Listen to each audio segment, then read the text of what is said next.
With Clay Entertainment's 2-year journey through their Return of Them story arc concluding, everyone, our time with it has also come to an end. But while that may be true, and we all might have even more questions than answers nowadays, I still believe the incredibly eventful update chain deserves one last farewell. One last hoorah, so to speak. So folks, I'm going to rank all 8 updates from this story, and oh boy, I can already feel the heat coming my way. But jokes aside, I would still love for this video to serve as a celebration as well, as we look to casually progress and politely discuss where we started and where we ended up. Now, the Return of Them officially began all the way back on May 16th, 2019 with the Turn of Tides beta. And when it fully released on August 15th of that same year, it brought with it the ocean, everyone, the boats, and much of the seafaring tab that we still use to this day. But more importantly, however, it saw the introduction of the lunar island and its beautiful mess of new mobs, mechanics, foods, crafts, celestial altars, and more. Not a bad start at all.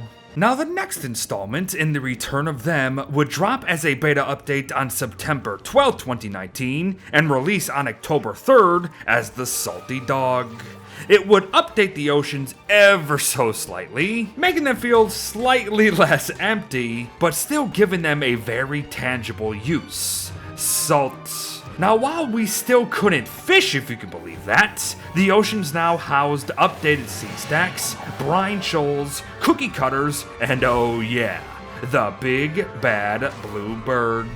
The Malbatross was a bit janky back then, but it has always been a nice addition to the game at the end of the day, in my opinion, so to think that it's been around for this long is actually kinda crazy to think about. All that said though, it wouldn't be long until the oceans would truly come alive with Hook, Line, and Inker here. The third update in the cycle that initially set sail in November of 2019, but would fully release come December 12th. There were 10 new ocean fish catchable. A number of new fish recipes were available, new mobs were interactable, and the ocean actually began to have some depth to it, folks. And that, coming from me, should mean a lot. It was a small update, but it honestly changed everything. As did the introduction of the Krabby Hermit and her husband, the Crab King, in She Sells Seashells come April of 2020, everyone. A new, literal interactable NPC within Don't Starve Together with an actual questline to complete, sunken treasures to find and plunder, new ocean fish, lobsters, the clean sweeper, the new celestial altar, and yes, the big bad crab himself as the game's newest boss. It was a good one, but things just kept getting better, actually. For you see, Troubled Waters would be Return of Them's 5th edition, and it would drop in July of 2020 with seaweeds, rockjaws, terror claws, wavy frickin' Jones, barnacles, leafy meat changes, new mast attachments, and even more. It was easily the most streamlined update out of the bunch, even given all that I just listed. But I think that is actually just what helped it keep itself aligned to adding to the ocean's gameplay loop so dang well. That, and all those new crockpot recipes with barnacles and leafy meat, actually changed up the meta for sure. But if we're truly talking game-changing stuff, then this next installment has got all others beat by a long shot. Forgotten Knowledge wouldn't release until late into October of 2020. However, we all forgave it immediately when it came with 2 new biomes, absolutely spilling over with new mobs, new mechanics, new progression towards a new endgame for the entire game, actual lore after so dang long without it, a war between light and dark, new mysterious energies, and so much frickin' more, folks. It was the update that I and many others were yearning for after a year plus of straight ocean content, and it delivered beautifully. Now, Reap What You Sow was technically the next in line come December 15th of last year, and while it has next to nothing to do with the return of them or just lunar content in general, it is still actually labeled as a Return of Them update by Clay themselves at the end of its trailer here. So I guess we'll just be tossing it in as a bonus later. However, for now, the 8th and final Return of Them update is that of the Eye of the Storm. Now, this is by far the most recent one on our minds, so even a brief summary doesn't actually feel needed. But know that they have been here all along. Oh, and that Wagstaff is a suspect son of a gun. So there you go, folks. That was 2 years of updates, summarized in like 5 minutes. And as you can imagine, by my inflections and how I talked about some of these updates, you kind of already know how I'm going to be ranking these. So this portion of the video, the actual tier list version, going to be pretty quick. But don't worry, I got some notes to stick to. And we're going to be breaking from the norm immediately here, because when it came to Turn of Tides, even from day one, you could see it. I broke it up into 2 separate videos. I felt that it was 2 separate beans. The ocean content, the lunar content. And believe it or not, that's like the absolute descriptor of the Return of Them arc. Can we agree with that? But we'll get to that later at the end as one final conclusion thing, perhaps. So, when it comes to said ocean content, as it first dropped, I can feel the glares coming my way already. By far a D. You gotta think back, everyone. Think back to what it was. Don't think about how it is now. Think back to what it was before this was a stepping stone to all the actual good seafaring content that came later. The ocean was empty. There was nothing. The sea stacks didn't do anything. They were not interactable whatsoever. Kelp didn't really do too much apart from make a kelp hat.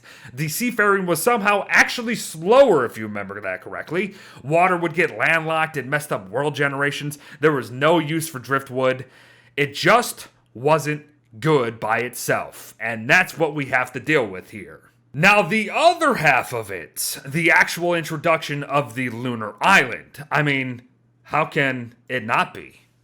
How can it not be? Even as a standalone update, it's what started it all. We had Enlightenment, Moon Moths, which came with the Mothling, Loon Trees, Stone Fruit, Inviting Formations, the Celestial Altar, Shattered Spiders, Anemones, Care Rats, Salamanders, Moonglass, Hot Springs, all the Lunar Crafting, Horror Hounds, Horror Pangles. Do I even need to say more about that? I mean, it was the beginning of everything, everyone. It was the beginning of everything. We still have such fondness for it today because it works. Everything on the island just feels right, new, unique, and it actually helps gameplay throughout our entire gameplay session. There's a lot of late game stuff on it, but if you get there early, it's not really late game, is it? And it's just, I love it. The Lunar Island was great, is great, and will continue to be great. But now comes the back seafaring content updates, everyone. Beginning with Salty Dog. And, well, for Salty Dog, I'm going to give it a middling grade, I think. I'm going to give it a middling grade. The sea stacks were updated. They now look as they look now. The rest of the ocean kind of started to fill in a little bit because we started getting brine shoals with salt formations and all that stuff. We also got fish shoals, and we started to see some fish, but believe it or not, we still couldn't fish yet, even after many, many months had passed since the oceans were introduced. We had none of that. But the cookie cutters were kind of cool. I kind of like them to this day. They got some unique mechanics.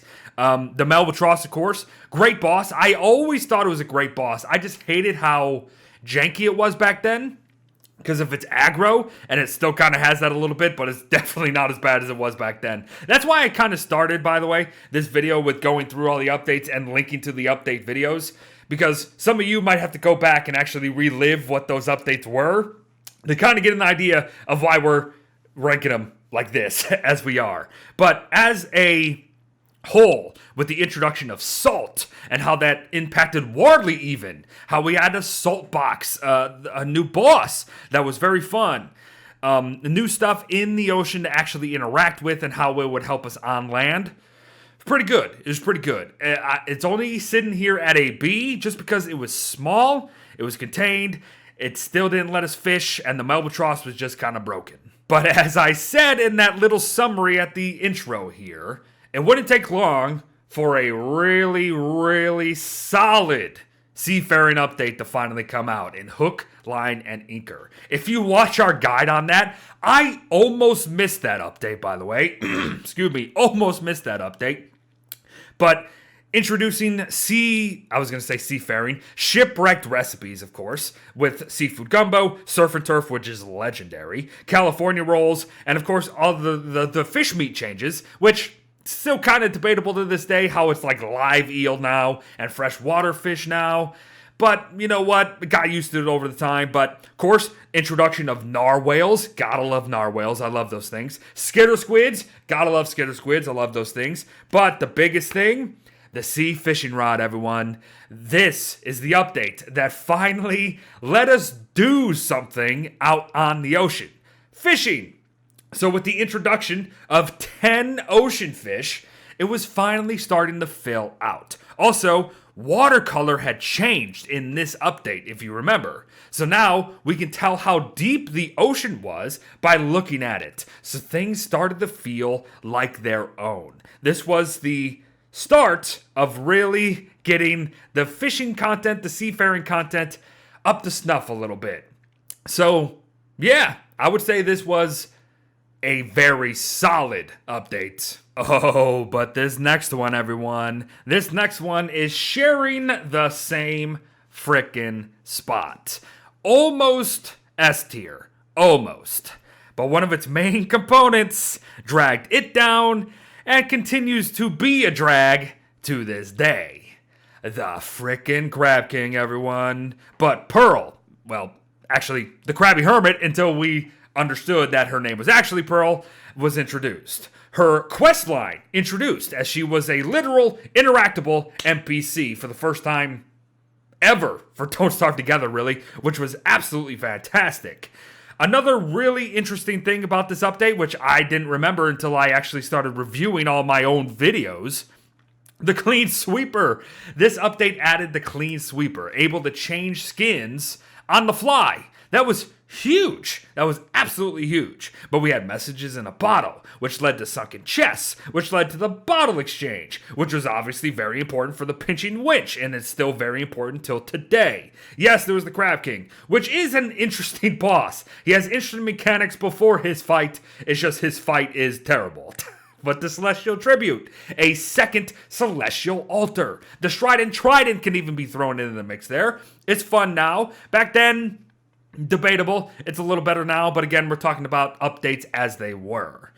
Good. It was good. Oh, they also added new statues because they forgot to add the Melbatross statue in the Salty Dog update, so they kind of mix-match there. But all in all, oh wait, they also added Wobsters to this update too, and I love Wobsters. Yeah, you know what? This is so close to an S tier. It's just the Crab King.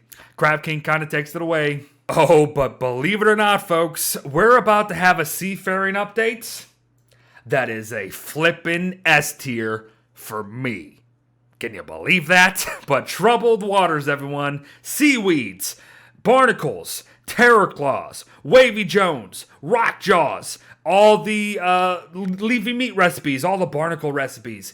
It was such a small, contained update that knew what it wanted to be, and it did it very, very well. Seaweeds are fantastic. I love how they're actually dangerous if you don't handle them correctly. Rock jaws are awesome looking. The opposite of narwhals, which we have a whole video on that, is very, very fun. Terror claws, love them. They're also terror beaks. If you jump off a boat, they have great interactions with both, obviously, the ocean and on land with us. So that's great as a nightmare creature after having the same two nightmare creatures forever. And then, of course, wavy Flippin' Jones, which I don't think enough people talk about. Some nightmare creature that we don't know anything about, and he's the most annoying thing ever, but I love him. I love him. Wavy Jones is so great. And of course, the barnacle recipes, they're okay. Barnacles, not the greatest thing, but this update saw the leafy meat changes. and the leafy meat recipes to this day are bloody fantastic. So yeah, Troubled Waters, top frickin' notch update. If only I had a tier greater than S for this next guy. Forgotten Knowledge, everyone. I spent, like 2 weeks talking about that update because of how frickin' much I loved it. Just imagine, we spent over a year with only seafaring ocean content. That's it.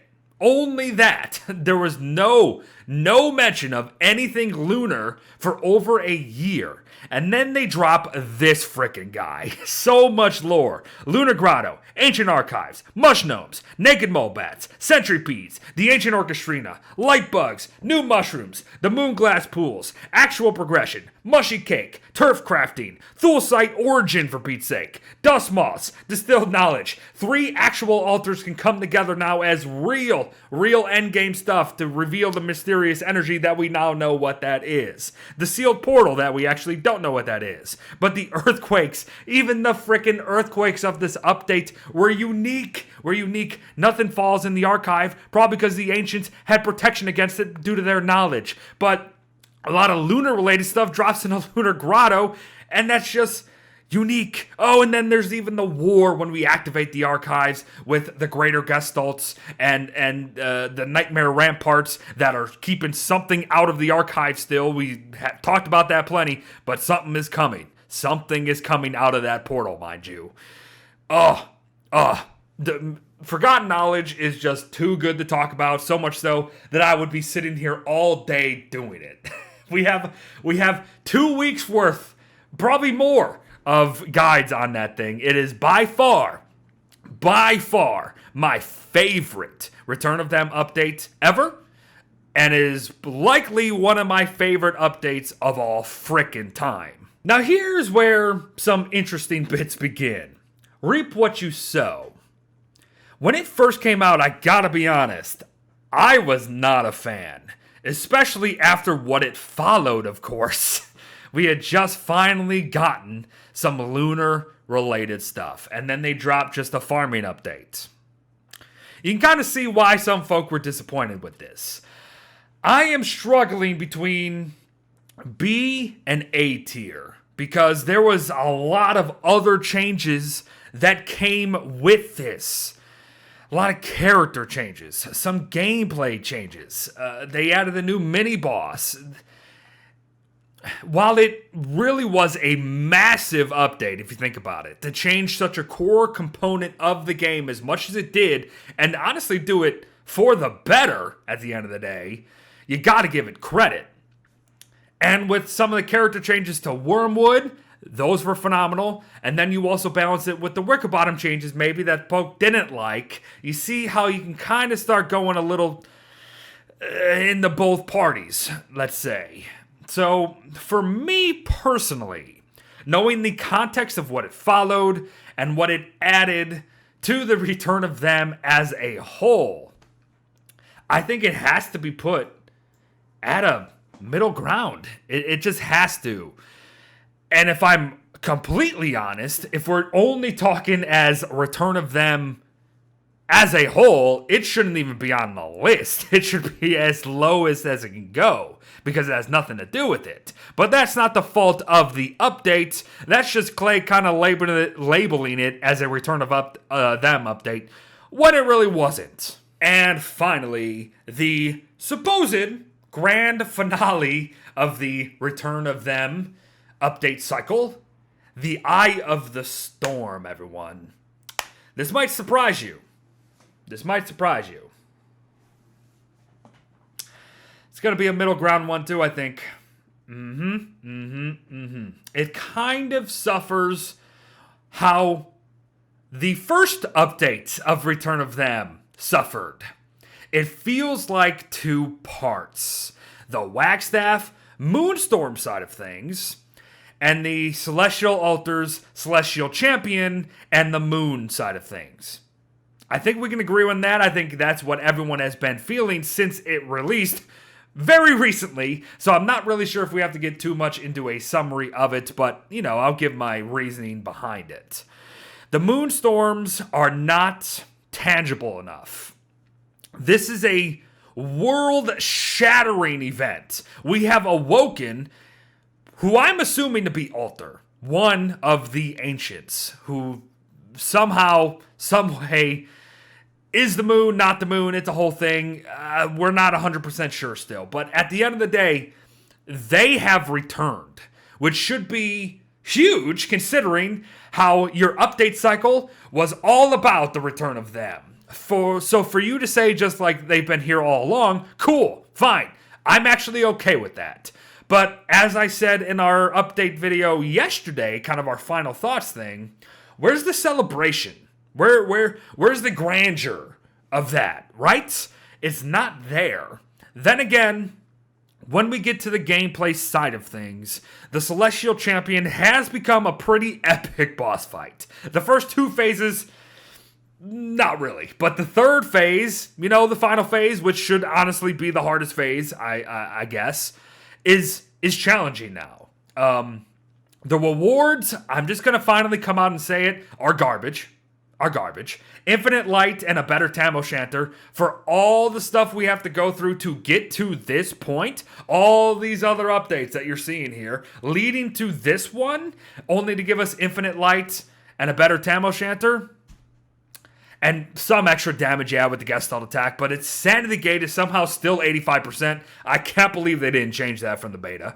It's just not good. It's not good enough. But as a lore update. Also, sorry, a long pause there. Also, both good and bad. I love that we saw Charlie so much lately. That was great. The wonder what Wagstaff is doing is fun. It's fun. We kind of get it. We know what is happening, but we just don't have the concrete path forward with our answers, which is perfect writing, by the way. Let's be fair. That's actually good writing to keep egging us on. It's just after 2 years and only 3 updates, mind you, related to the lunar stuff, you could have done better, Clay. You could have done us better, I think. But at the end of the day, the Eye of the Storm, good. Just overall, as a finale, let's remember, a finale after a 2-year journey, it's definitely not as good as it should have been. But folks, there it is. There is our tier list of the Return of Them update cycle for Don't Starve Together.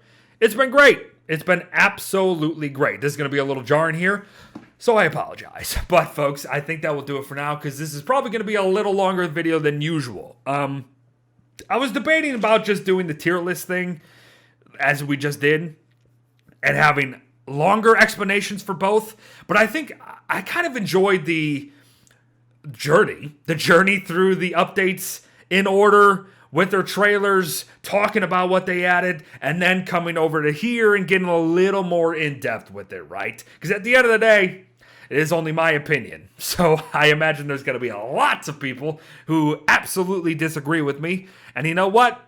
That's okay, because some of these updates were literally 2 years ago, so I don't care anymore. That's just how it goes. But if you diss forgotten knowledge, I'm telling you, man, you can't be dissing forgotten knowledge, especially after this finale of the Return of Them. Can you imagine if forgotten knowledge was? I would be A-okay with it. But you know what? Again, that will do it for now. Otherwise, I'll be rambling here defending forgotten knowledge for the rest of freaking time. But thanks so much, folks, for watching. Thank you so much for being with us throughout these 2 years. Because, believe it or not, I kind of started my YouTube career with the Return of Them story arc. I've been playing Don't Starve a lot longer, but I started doing YouTube content pretty much as these updates began to come out. So they kind of actually hold some sentimental value to me. So it's kind of cool. It's kind of cool that I was able to do one last little thing for them here today. So thank you, folks. Thank you. I don't know how tier lists work. I don't know how this website works the first time I'm using it. I'm able to save and download this thing. I think it's actually available for anybody to go use it now because I submitted it. So if you want to do it and you want to share your rankings in our Discord or anything, or just share your rankings in the comments with 1, 2, 3, 4, all that stuff. Feel free to, folks. But thank you so much to both you and to Clay Entertainment for all their hard work over these last 2 years, especially last year, because that was surely something, I'm sure. But for you to give us what you gave us, still absolutely wonderful. And I cannot wait to see you in, well, They Are Here update arc. Bye-bye.